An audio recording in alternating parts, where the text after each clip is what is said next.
chers amis démocrates africains, peuple du monde entier. Nous sommes au 24 juin 2019. Nous sommes ici à Toronto, au Canada.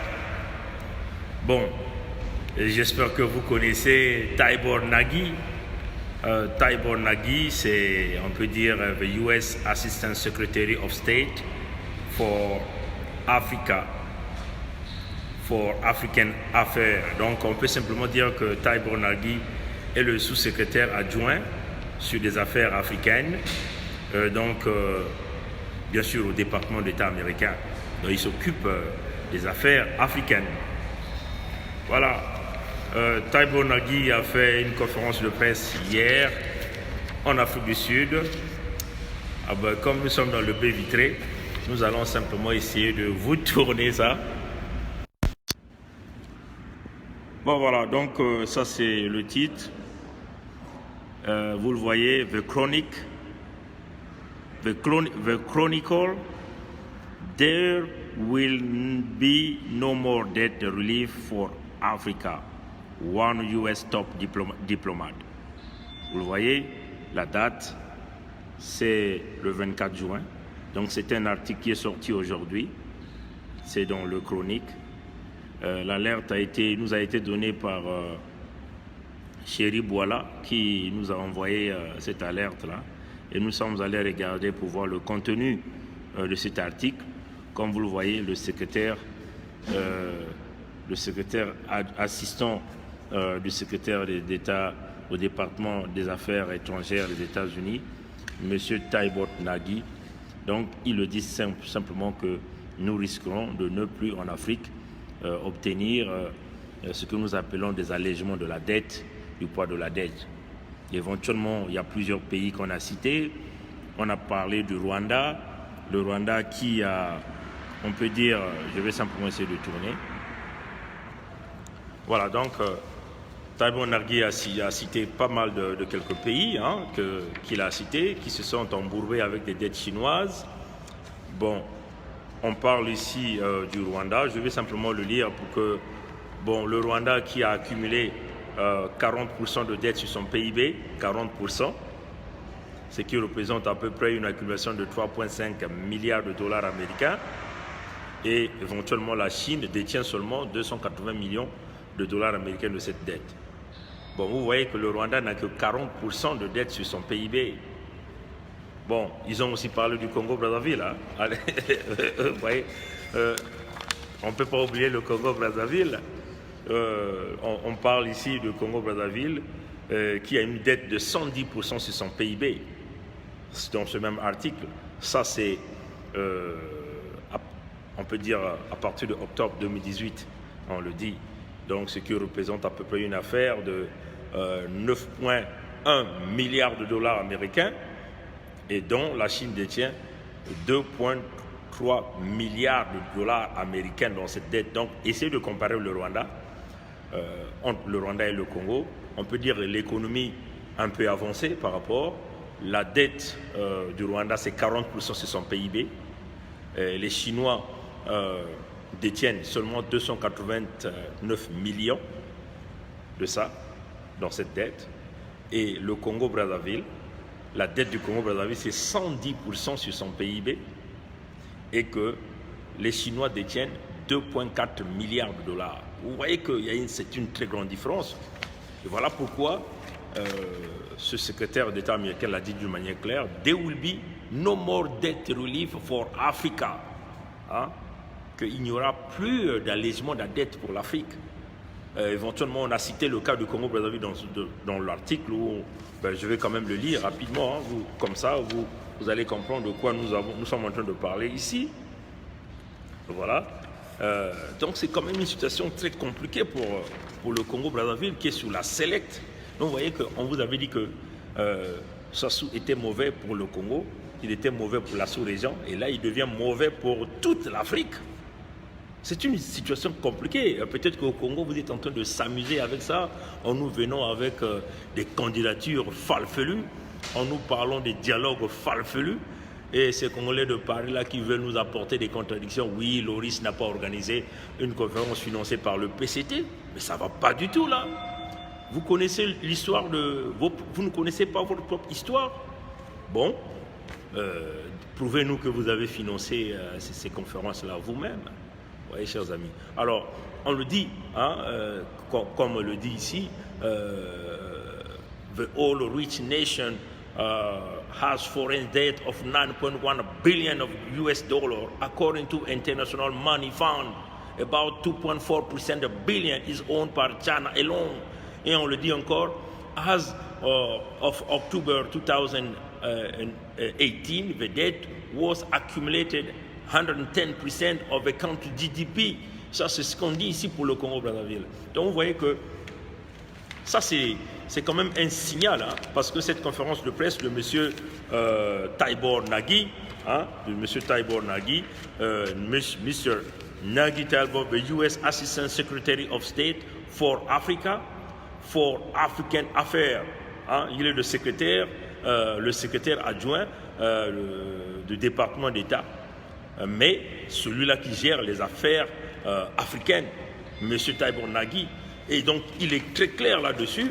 M. Taibor Nagy, hier, dimanche, a fait une conférence de presse en Afrique du Sud. Il dit « There will be no more debt relief for Africa ».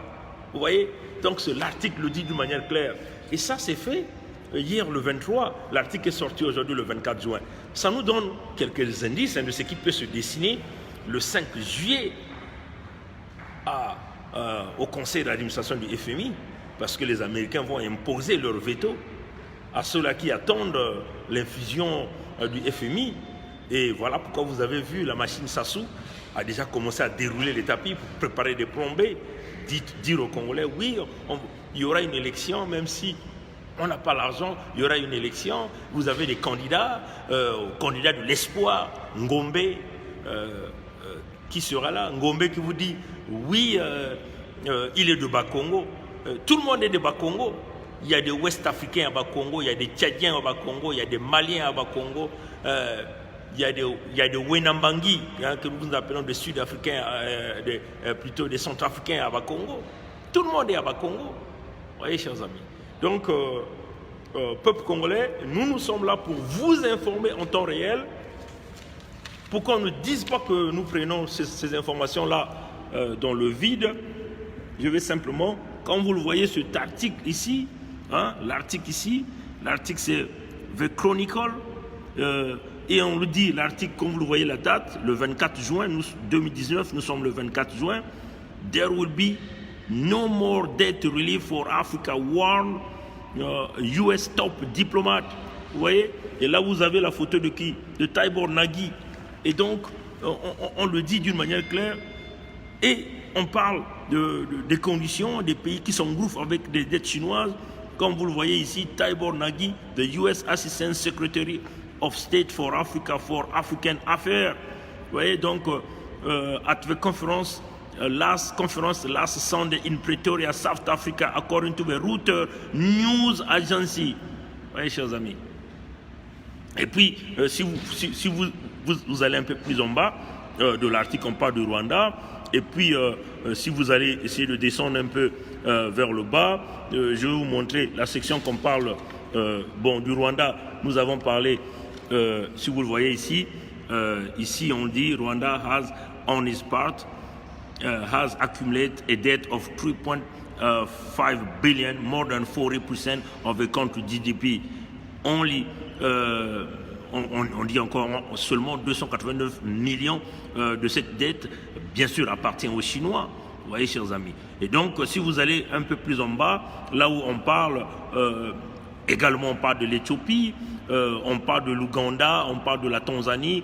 Et si vous allez un peu plus en bas, éventuellement à ce niveau-ci, vous le voyez ici, last week, the Chronicle reported of the warring situation with the Republic of Congo, where the government has sent up an indebtedness commission. Vous voyez? Et donc, également, on parle de la dette nationale, un pays riche en pétrole, mais qui a une dette, bien sûr, cette dette-là, on ne totalise pas la dette intérieure, c'est juste la dette extérieure. Selon le Fonds monétaire international, une dette de 9,1 milliards de dollars américains, dont dans cette dette, il y a 2,4 milliards de dollars américains et qui appartient aux Chinois. Donc en octobre 2018, cette dette représentait 110% du PIB du Congo. Vous voyez, chers amis. Donc, on vous parle en temps réel, chers amis. Donc, la conférence de presse que M. Taibo Nagui venait de dire nous montre quoi? Certainement la tendance de ce qui pourrait se dessiner le 5 juillet. Voilà pourquoi ces gens-là préparent un plan B. On veut détourner l'attention des Congolais. Pensons à une élection. Le candidat de l'espoir, on vous le présente. Et vous voyez, tous les gens sont derrière. Les gens qui sont derrière, c'était des gens qui ont créé le coup d'État 1997, qui sont devenus des infiltrés de notre diaspora. Qui jouent le double jeu, qui commencent même à attaquer nos amis du ras-le-bol au Congo-Brazzaville. Voilà, on prépare des commissions, on prépare des gens, des équipes, et voilà, ça se va dérouler le tapis rouge, et on va donc réaliser une élection de farce, et ainsi de suite. Vous voyez que, chers amis, on ne peut pas se permettre d'être emmené par ce chemin de bateau dans le mensonge, dans la manipulation. La situation du pays est une situation très sérieuse. Ça demande carrément qu'on puisse éradiquer la gangrène, éradiquer le parti congolais du travail du pouvoir, éradiquer les chefs de gangs militaires qui amènent la répression, qui favorisent le pillage et le vol au Congo-Brazzaville. Allez-y voir la vidéo de Maître Sylvain Senda, la vidéo qu'il a eu à faire hier dans la nuit, mais il vous détaille tout. C'est du jamais vu que pendant que la France était sous l'occupation nazie, que la France va organiser des élections qui vont être supervisées par des nazis. C'est du jamais vu, chers amis. Ou encore, voilà, donc c'est ce que nous sommes en train de vous dire. Donc, peuple congolais, nous ne faisons jamais de la diffamation, nous apportons des informations en temps réel. Souvenez-vous, nous avons apporté de l'information en temps réel. 99,99% de nos informations que nous apportons sont des informations justes, vraies et vérifiables. Et, ceux-là qui veulent venir, les gardes de Loris, comme un peu tout ce groupe de Paris, qui sont dans cette trahison, de nous fabriquer une candidature ou de chercher une négociation, qui commence à vouloir dire Monsieur Pongui vous apporte le mensonge. Alors allez-y encore bien réfléchir, vous allez comprendre. C'est inimaginable que cette diaspora de Paris, toujours dans la jalousie, parce qu'on leur dit la vérité en face, ils sont incapables de s'arrêter un peu, de réfléchir. Et on nous présente une élection. En tout cas, bravo à Maître Sylvain Senda dans la vidéo qu'il a présentée hier la nuit. Il a encore détaillé, démontré au peuple congolais, c'est du jamais vu. Vous vous imaginez, De Gaulle va organiser des élections sous l'occupation nazie et c'est Hitler qui est là en train de tout manipuler pour pouvoir permettre à De Gaulle de réaliser les élections. C'est du jamais vu, chers amis. Et cette diaspora de Paris n'arrive pas à réfléchir. On nous présente un candidat qui nous dit qu'il connaît Bakongo, mais tout le monde vit à Bakongo. Nous avons donné un exemple de ce candidat qui est Papou Gombe, ce compatriote. S'il a 34 ans, on considère qu'il a quitté le pays parce qu'apparemment il s'est réfugié en France. Donc on peut dire, on lui donne le crédit de 1997. Donc si nous donnons le crédit le plus avant, ça devait être plus compliqué. Le crédit de 1997, donc vous voyez qu'aujourd'hui il a 34 ans, on considère que pendant 22 ans qu'il vit en France. Donc il a quitté le Congo quand il avait 12 ans. Donc il ne connaît même pas qu'est-ce que c'est le collège en fait au Congo. Il ne connaît même pas qu'est-ce que c'est le diplôme de BMG. Comment les élèves vivent en réalité. Les élèves étudient dans les salles de classe. Ils ne connaissent pas les routes de l'impossible que nous avons au Congo. Les conditions hospitalières que nous avons au Congo, les maternités, nos villages et un peu partout, ils ne connaissent pas.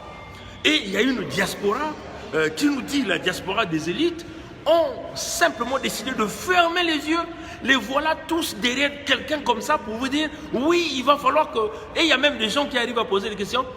Si vous êtes élu, qu'est-ce que vous ferez de la jeunesse? Mais mon Dieu, mais réfléchissons là. Donc on vous présente quelqu'un qui ne connaît pas le Congo. Et vous êtes en train d'acclamer quelqu'un qui connaît le Congo par les rapports, par les photos, par les images. Et vous êtes là en train d'acclamer les intelligences de notre diaspora. Les élites, il y a même quelqu'un qui a appelé et qui dit qu'il a... bon voilà, il est sorti de l'ENA. Voilà l'homme qui appelle pour chercher, pour solliciter même qu'on lui prenne dans l'équipe de Papou Gombe. Mais chers amis, réfléchissons. Tous ceux qui sont derrière Papou Gombe, ce sont les mêmes gens qui ont été derrière Okombi. Les gens là qui ont mené la destruction de la démocratie au Congo-Brazzaville, des gens comme des Guy Mafimba. Il faut dire que tout ça, ce sont des cobras qui sont dans la diaspora. C'est ça qui est la vérité. Et ces gens-là vous démontrent qu'ils sont devenus des démocrates prêts à amener le changement, mais toujours dans leur petit calcul de la conservation du pouvoir, dans le système où la conservation du pouvoir au nord. Soyons un peu sérieux, chers amis démocrates africains, peuple du monde entier. En tout cas, il va falloir que vous soyez quand même des gens qui réfléchissent et disent, vous allez quand même vous dire, écoutez, un homme qui quitte le Congo à 12 ans, qui a passé tout son temps en Europe, qui ne connaît pas la situation de nos mamans dans les maternités, qui vous vient avec des baratins, lisons des petits articles, mais tout le monde peut le faire. Vous vous souvenez, nous avons appris la récitation. C'est une question de mémoire, de mémoriser des informations, les récitations que nous avons appris au Congo. C'est cela, quelqu'un qui lit les articles des droits de l'homme. Et vous croyez que celui-là, c'est le candidat de l'espoir? Nous sommes en train de nous diriger vers un deuxième Tshisekedi au Congo-Brazzaville où les criminels vont se jouir, vont rester tranquilles, un pantin qui vont manipuler, un pantin qui ne connaît pas le Congo. Et bien sûr, un pantin qui va trouver son support, soi-disant, dans la communauté internationale, dans les associations. Mes chers amis, les mêmes associations sont corrompues par le régime Sassou. Les mêmes associations ont demandé la libération de Mokoko, mais Sassou n'a jamais libéré Mokoko. Oui, chers amis. Et qu'est-ce que ces associations-là font après? Alors, chers amis, revêtez-vous de l'armature du guerrier, de l'intelligence, pas de l'intelligence artificielle, mais réfléchissez un peu. Tous les intellectuels congolais de la diaspora qui sont en réalité pour le survie du pays, pour l'unité nationale, réfléchissez un peu.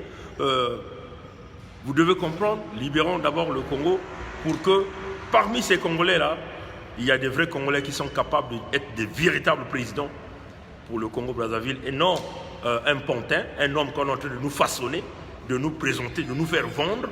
Et vous êtes là en train de vouloir manger de la nourriture amère.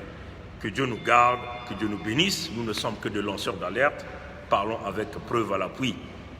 Passez une bonne journée, chers amis.